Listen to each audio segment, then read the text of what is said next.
So for 3 years in a row now, I've carried a piece of legislation that required a study of HJ1. That's the abortion amendment. For 3 years in a row now, it's been denied. No big surprise there.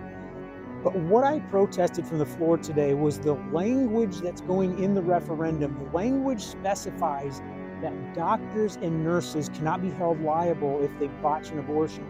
If you read the text, the actual text in the actual bill says any individual.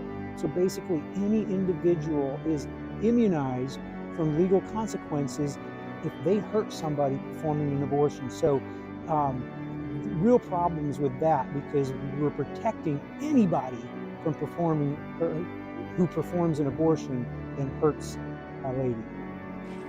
Thank you, Mr. Chair and committee.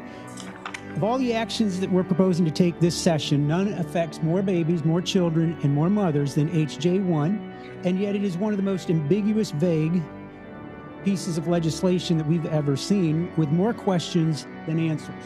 When I first proposed this study 3 years ago, or since I first proposed that study 3 years ago, more questions have arisen than have been answered. Since the language of this referendum has been disclosed, an additional question is predominant in folks' minds, and that is the second point of the referendum, which questions or specifies doctors and nurses. But the text of the bill specifies, quote, any individual, and thereby seems to immunize anyone who performs an abortion. Voters deserve to know what they're voting on, and I think we ought to disclose that to them. This study seeks to do that. Thank you, Delegate Sayre. Is there anyone in the audience who wants to testify in favor of... Delegate from Campbell County, Delegate Sayre.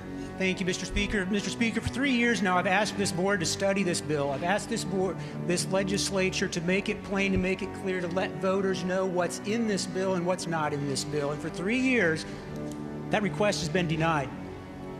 Why would we not want the voters to know that this bill removes parental notification, that this bill allows young children to be run through these clinics without any notice, without any requirement for reporting?